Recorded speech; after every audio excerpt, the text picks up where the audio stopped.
देखिए, आज हम लोग जो सीबीएसई फॉर्म होता है, यानी कि गैर संचारी रोग वाला फॉर्म, जिसको भरने आप अगर एक फॉर्म भरते हैं तो एक फॉर्म का आपको 10 रुपया मिलता है। तो इस फॉर्म को कैसे भरना है, कुछ लोग इसे सीबीएसई फॉर्म कहते हैं, कुछ लोग इसे गैर संचारी फॉर्म कहते हैं, तो कुछ लोग जो है इसे सी बैक फॉर्म कहते हैं, सी बैक फॉर्म। ठीक है, तो कैसे इस फॉर्म को भरना है तमाम चीज़ें जानेंगे हम लोग। ठीक है, शुरू से लेकर अंत तक देखते रहिए कैसे इस फॉर्म को आपको भरना चाहिए। देखिए, तो चलिए शुरू करते हैं।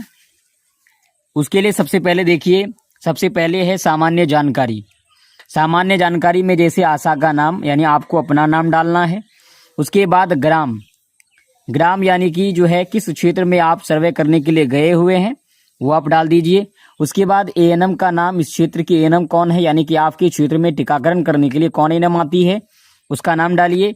उसके बाद उप स्वास्थ्य केंद्र का नाम, यानी कि HSC का नाम, हेल्थ सब सेंटर का नाम यहाँ पर आप डाल दीजिए।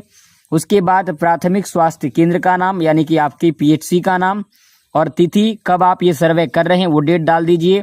उसके बाद व्यक्तिगत जानकारी जैसे कि नाम, अब आप सर्वे करने के लिए गए हैं जिस घर पर, जिस व्यक्ति का आप सर्वे कर रहे हैं उसका नाम डालिए। आप जिनसे पूछताछ आप कर रहे हैं तो उनका यहाँ पर नाम डालिए। नाम डालने के बाद उनके पिता का नाम या फिर पति का नाम डालिए। उसके बाद जो है उनकी उम्र डालिए। आप उम्र जो है उसका डेट ऑफ बर्थ भी लिख सकते हैं, या फिर उसका कितना एज हुआ है उस एज को कैलकुलेट करके यहाँ लिख सकते हैं।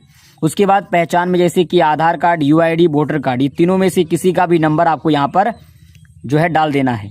डालने के बाद यहाँ पे लिंग क्या है, मेल फीमेल, यानी कि पुरुष या महिला जो भी है आपको लिख देना है।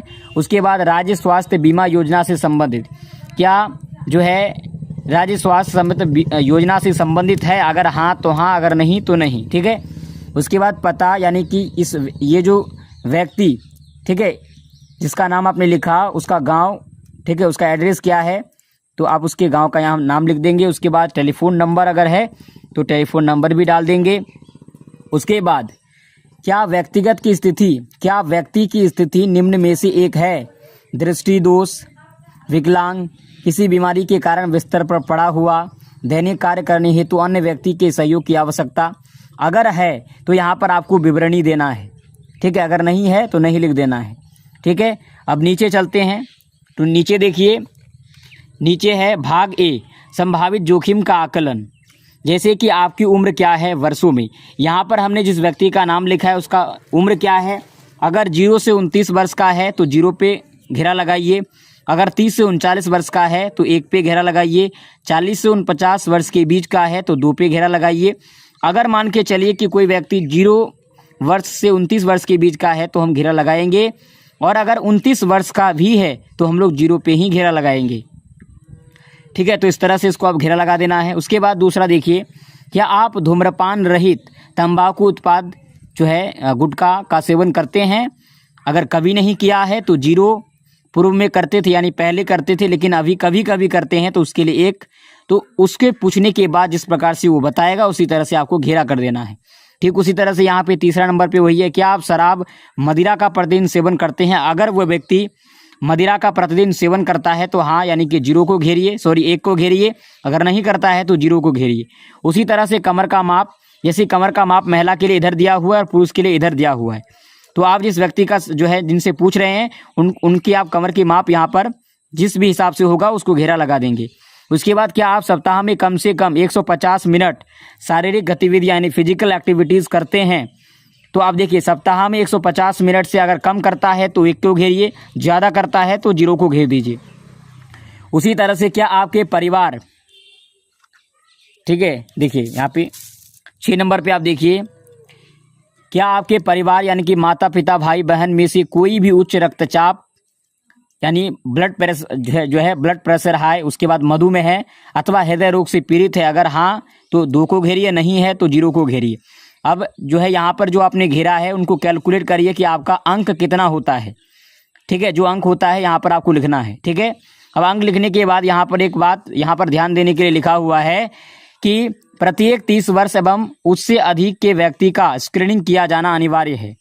अगर, ठीक है, ये क्या है, प्रत्येक 30 वर्ष एवं उससे अधिक, 30 वर्ष से अधिक के लिए ये अनिवार्य है।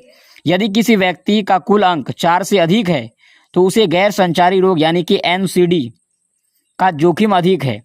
तो इसीलिए उनको जो है आपको इस व्यक्ति को साप्ताहिक गैर संचारी रोग दिवस में आने के लिए सलाह दें। अगर 4 से ज़्यादा होगा तो उस व्यक्ति को क्या कहना है कि साप्ताहिक गैर संचारी रोग दिवस में आने के लिए यानी उनको जाने के लिए सलाह देना है। ठीक है, अब देखिए नीचे भाग बी, समय पर बीमारी का पता लगाना। नीचे दिए हुए लक्षणों के बारे में व्यक्ति से पूछें। अब आपको पूछना है उनसे, अगर महिला है, ठीक है, महिला व पुरुष दोनों के लिए है, क्या सांस लेने में तकलीफ या सांस फूलना है? अगर ऐसा होता है तो हाँ लिखिए।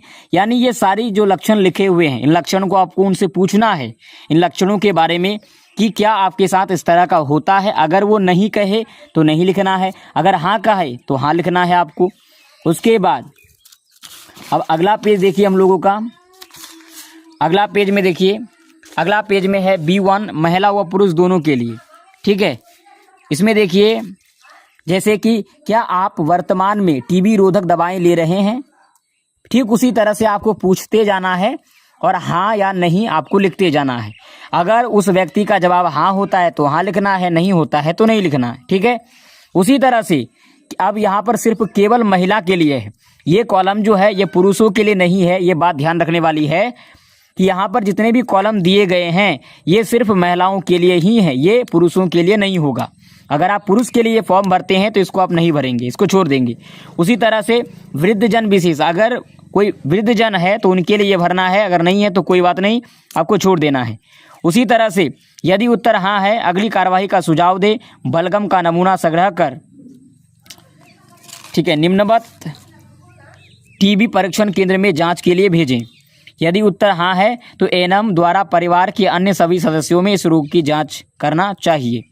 यदि महिला में ये लक्षण हो तो उन महिलाओं की जानकारी आशा फैसिलिटेटर को उपलब्ध कराई जाए। ठीक है, उसी तरह से उसके बाद है भाग सी, फेफड़ों संबंधी रोगों के जोखिम जो सही हो उस पर सही का निशान लगाइए। यानी क्या करना है, खाना पकाने के लिए किस प्रकार के ईंधन का उपयोग किया जाता है।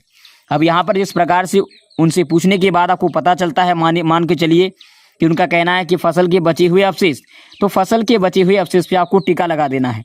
ठीक उसी तरह से व्यावसायिक जोखिम, फसल के बचे हुए अवशेष का जलना, कूड़ा करकट पत्तियों का जलना, धुएं वाले कारखाने में काम करना, गैस एवं धुएं के प्रदूषण वाले उद्योग जैसे अगर किसी भी प्रकार का व्यावसायिक जोखिम है तो आपको उसको टिक कर देना है उनसे पूछ करके। ठीक है, उसके बाद भाग डी, रोगी स्वास्थ्य प्रश्नावली जो सही हो उस पर सही का निशान लगाइए।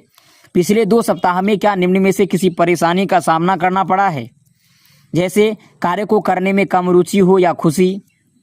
अगर पूछना है उनसे पूछने के बाद, अगर बिल्कुल नहीं तो 0, अगर मात्र कुछ दिन तो +1, आधे दिनों से अधिक तो +2, लगभग प्रत्येक दिन तो 3 को टिक कर देना है। उसी तरह से यहाँ पर भी इसको टिक कर देना है। टिक करने के बाद कुल स्कोर जो होगा उसको आपको लिख देना है। और यहाँ पर बोला गया है यदि किसी व्यक्ति का स्कोर 3 से अधिक हो तो उसे चिकित्सा पदाधिकारी के पास जो है रेफर कर दीजिए। मेरी आधार संख्या 3 पर दर्ज है एवं अपने आधार संख्या के उपयोग की सहमति प्रदान करती हूँ। मुझे सूचित किया गया है कि मेरे बायोमेट्रिक को संग्रहित नहीं किया जाएगा।